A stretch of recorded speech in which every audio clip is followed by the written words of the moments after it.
Man United 2, Leeds United 0. Yeah. A big win, man. We had to get that after, not putting in such a good performance at home. Yeah. And actually, for large parts of today, not where we wanted to be, Yeah. but clean sheet and 3 points.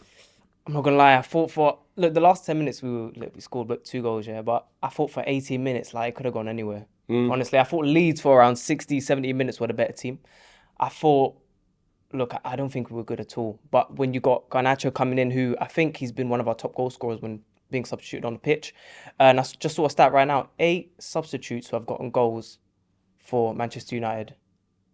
That's It's kind of crazy. So I think that. Look, I think there are some questions there about, maybe not starting Martinez and stuff, considering he's not going to be playing on Thursday. But I would have liked to have seen him start this game. I know we won, but I think that's one thing that we missed. When he came on, the ball progression was a lot different. Maguire today playing out from the back. He could have cost us a few goals today, Maguire. But, for the most part, the aerial duels and everything, he was quite tidy defensively. But I thought it was a struggling game today. Do you think Ten Hag always finds a way? Ten Hag always finds solutions?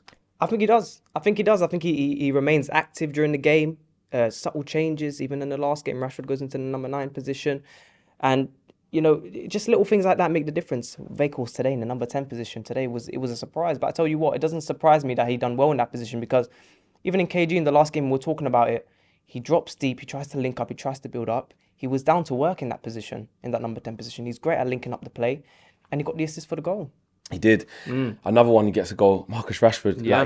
That's what's that 8 in his last 9 Premier League games. Yeah. He's just killing it right now. He literally just looks unstoppable. And I don't mean like he was good from minute 1 to 90. But I mean in terms of the inevitability of him scoring or assisting, it's just like, will it be day or night? You just know it's going to happen. And it's like you just said, in the number 9 position. We've said it earlier on this season. He's been in that position. He hasn't done anything. Non-existent. But he's in the right position now, scoring headers. Since when does Rashford score headers? 2 in a row as well. 2 in a row, and I think he's got maybe 4 goals this season with headers. 4 goals. I mean, that's a lot for Rashford, and he goes into the number 9 position and he gets himself involved as well. He doesn't stop him. He doesn't become lazy. He still tracks back. He still does the job he's meant to do. And right now, in that position, he's playing better than Weghorst. He is playing better than Weghorst. But I think, I've mentioned it in the last game, I think Weghorst is a very important player to the system.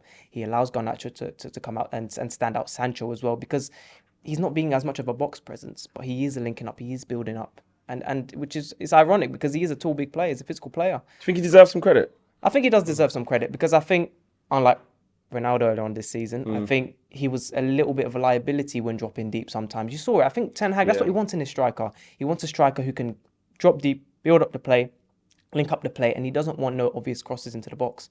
How many times earlier on this season did he say stupid crosses into the box? Stupid crosses into the box. It's just too obvious. And I think sometimes the opposition defence it's unexpected for them to Weghorst to drop deep, and then they got to look out for the 2 wingers. I think that's some credit that Weghorst deserves. Luke Shaw, another assist. Assist. Puts it on a sixpence for Rashford. What did you make of Luke Shaw? Because his versatility and adaptability is being relied upon by Erik ten Hag. And actually, like you said, Martinez is not playing it against Barcelona. Yeah. That was tactical today. And obviously maybe to get Luke Shaw ready and warm to play in left centre-back. But it seemed like it was more tactical. More tactical. I think that Malacia coming on, it just allowed more tenacity, more aggression, and I think that's what he offers. I think Luke Shaw at centre-back, he remains composed, physical play, and even today drops to left-back, and you see it. The crossing, we don't see enough from Malacia. I do think we need to see more crossing for both full-backs, actually, Delo and Malacia, and some people think Wan-Bissaka should be starting games nowadays, so it will be interesting to see who plays against Barca in the full-back positions, because now obviously I'm assuming Malacia will start at left-back, but Delo Wan-Bissaka could be 50-50. It could be 50-50. If you look, Wan-Bissaka, obviously Dembele's out, so he could go Delo more attacking. But today, I think Delo coming back, it's a bit of a warm-up for Delo. It seems like you saw today he was staying a bit more defensive, being a bit more safe. But earlier on the season, we saw a lot more from him, going into dropping from left wing to right wing to left back at times. I think there's still a bit of an issue with Delo, I think, maybe in terms of his injury, so he needs a warm-up. But look, today, Luke Shaw was phenomenal. Yeah, he was. And who was your man of the match? For me, it was Fred. But I think just behind him was Sabitzer. I think Loki Sabitzer, out of possession, interceptions, the tackles. I couldn't believe what I was watching, because in the first game, we didn't see it as much. He was getting troubled, but today you saw Fred and Sabitzer in that deeper position. I think Sabitzer's getting better. He's starting to... Yeah. I think partly the reason is the fact that Fred was right next to him, because you need him to be right next to him, because in the first game there was a massive gap there. Sabitzer by himself is clearly not a player like Casemiro who can play out of pressure very comfortably.